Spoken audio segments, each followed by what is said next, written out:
think there are aliens on this path. I need to watch out for flying discs.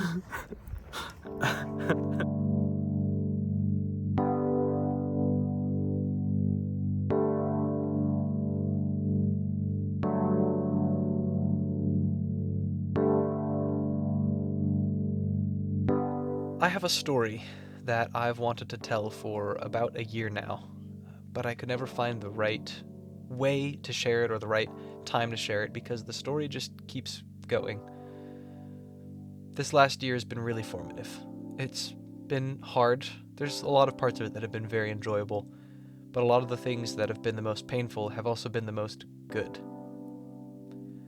I'd like to tell you a bit of that story, and I want to start by taking you back here about a year ago. So it is currently 10:25 p.m.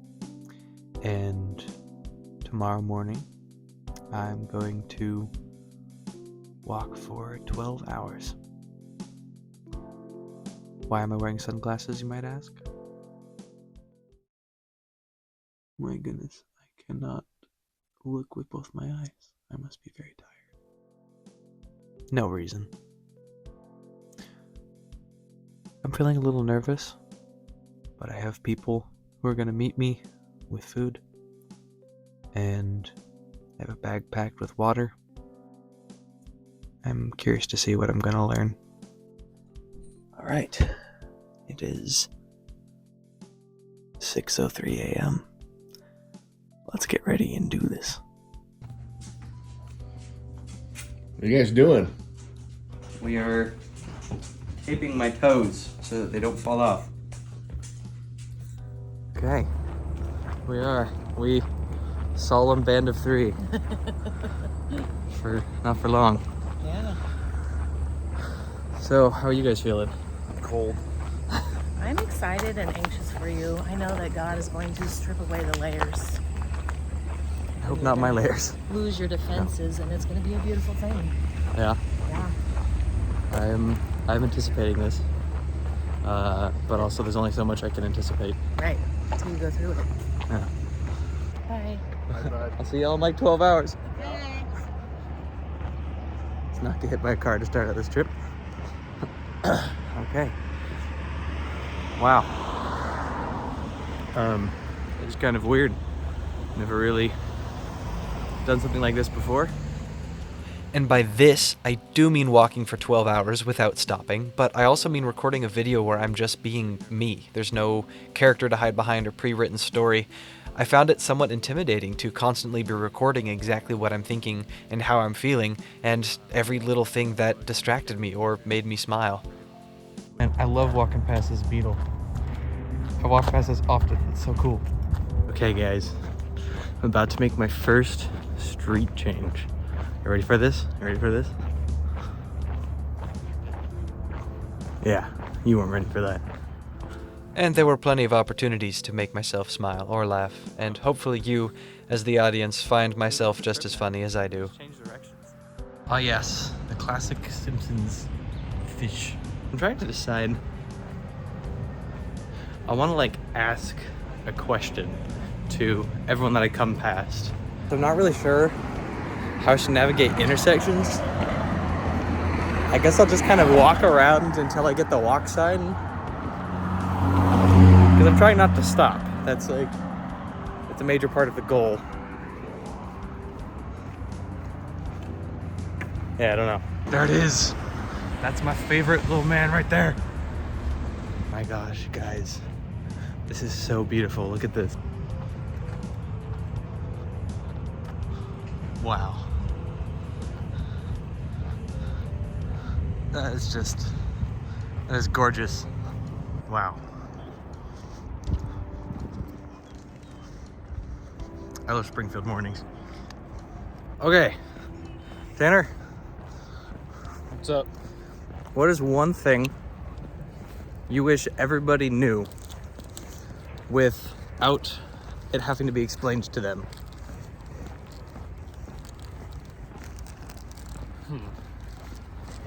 One thing I wish everybody knew without it having to be explained to them. how to be accountable for their actions. You want me to elaborate?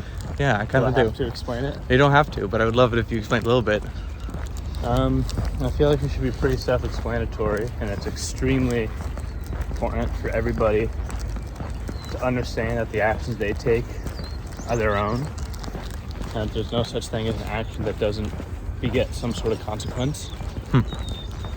And that as much as you can try to predict what that consequence is, ultimately you're just going to have to deal with it.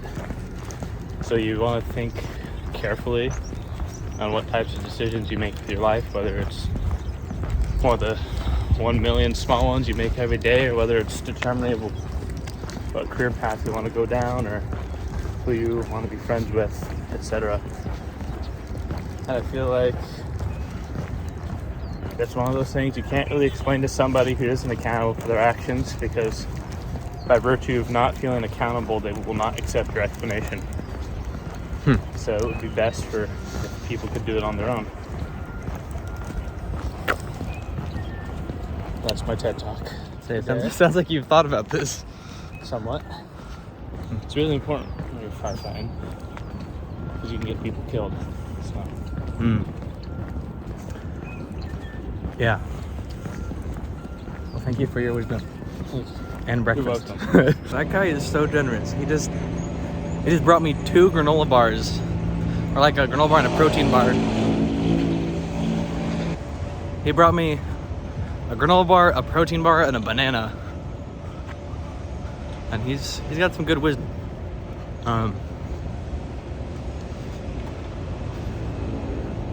He told me that this school year he wants to give back more. And I just love that. I think that is so true to his heart. And I think something that I want to aspire to do so more. Also, oh my gosh. Look at that. Oh.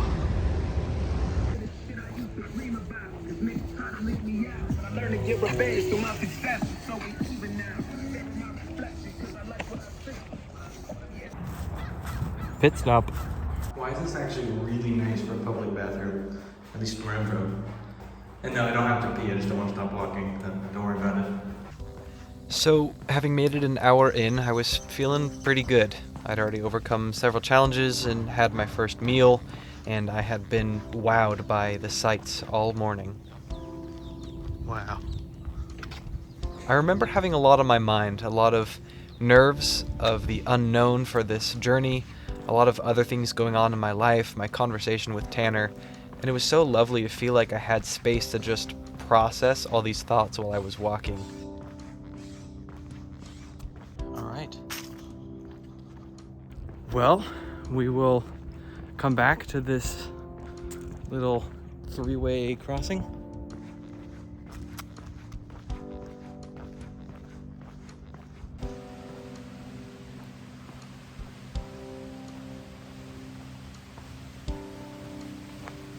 Oh, wow. Oh, wow.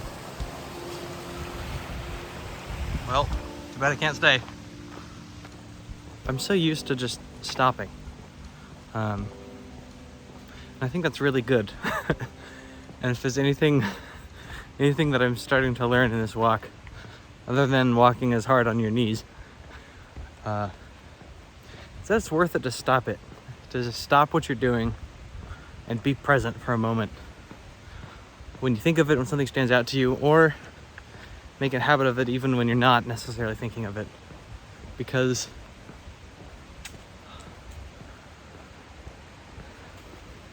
there's some things that are so worth it. You don't always realize it. This is something I'm used to stopping for, and it's weird that I'm not. But maybe I'll notice some other things today that I'm not used to stopping for. Who knows?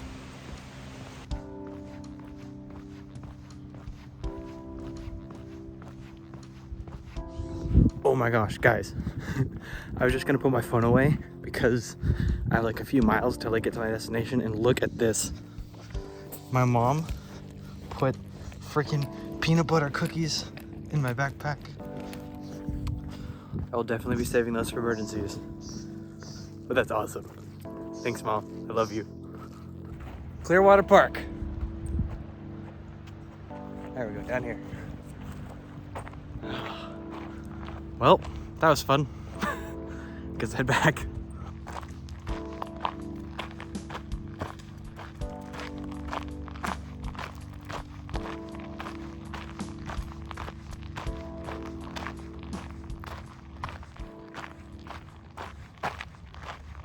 You guys, I think there are aliens on this path. You need to watch out for flying discs. It wasn't that funny, but it's better. Try to be a good pedestrian, following all the street signs. Get it? Because it's an S. It's an S curve.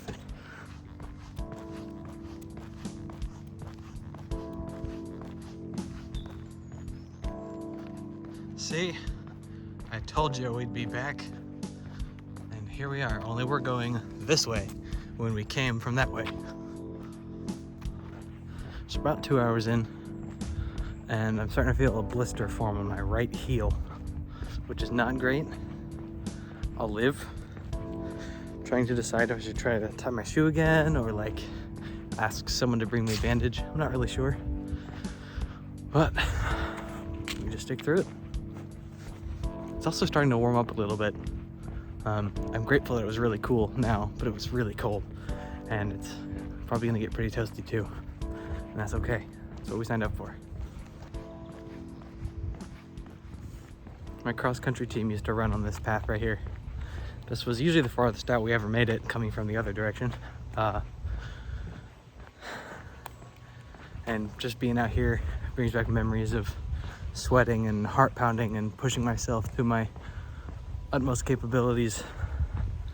And that's the sort of encouragement that I need right now. Those were good times. And it's okay that they're past. But I'm glad that I get to hold on to them. My cousin Carver told me a few weeks ago that investing in a memory is just as valuable, if not more valuable, than investing in a thing, because the tools and items are good if they last and can help build good memories. It's just not quite the same as investing in a memory itself, and I really appreciate that. Carver, if you're watching this, thank you. So my buddy Dylan and I used to make up stories about what happens in Subland. Subland is the Springfield Utility Board owned oasis that this trail kind of outskirts. And it's just utility stuff. But when we go on long runs or bike rides or stuff or walks out here, and we'd pass this area, oopsie, Subland. Anyway, we talk about what could have happened here. You know what? Maybe it's some sort of like Area 51 secret intelligent facility, or maybe it's where they monitor all the inhabitants of the city. All like sci-fi stuff, but or buried treasure. And though we know none of them are true, the idea that they could be, just because we don't know, kind of kept us going. And it's really fun to be able to practice just stretching your imagination that way. I always loved it, and I recommend it. If you haven't stretched your imagination to come up with a story anytime lately, you should do that. And this, we used to skateboard all the way over here in scooter, and somewhere there's a video of Dylan and a friend Arwen and myself all trying to fit underneath this little info sign, which I'm of course absolutely going to do again. Oh no, come back. Oh, I don't know why my tripod just wigged out on me, but we made it through. Look at that. I'm a small boy.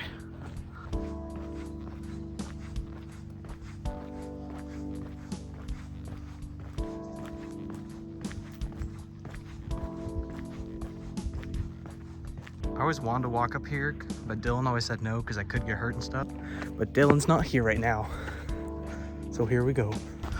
Oh, this is kind of cool. Wow. Okay, I gotta hop down here somehow. Okay, that's kind of scary. I actually kind of don't want to do that again. But I get some weird looks from people too. That's okay. Weird looks happen. Just had a lovely conversation with two middle-aged women. They were arguing about that, who wish to remain anonymous. But it was fun. I didn't really pull my phone out. I didn't pull my phone out at all because I was just enjoying spending time with really friendly strangers. And though it wasn't for very long, definitely helped the time pass a bit.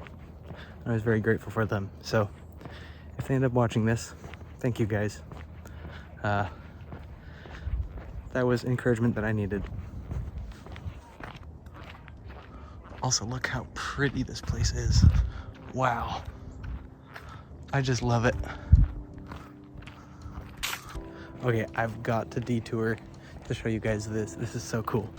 This is a like historical, like what living used to maybe look like in this part of the world. And I remember coming here in elementary school on like little field trips. There's a cabin. They even have a buggy board. Like, wow. And their little shed. I just think that's so cool.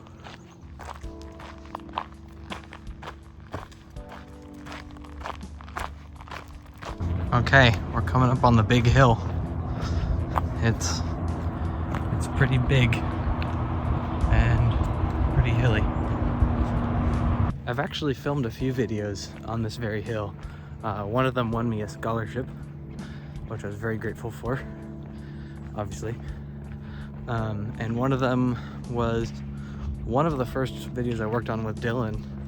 It was like how to run, and it was this transition for hill training. And the reason why I chose this hill for both of those videos is because it's very daunting. It's very steep. It's more steep on the other side. I'll show you when we get over there. There it is.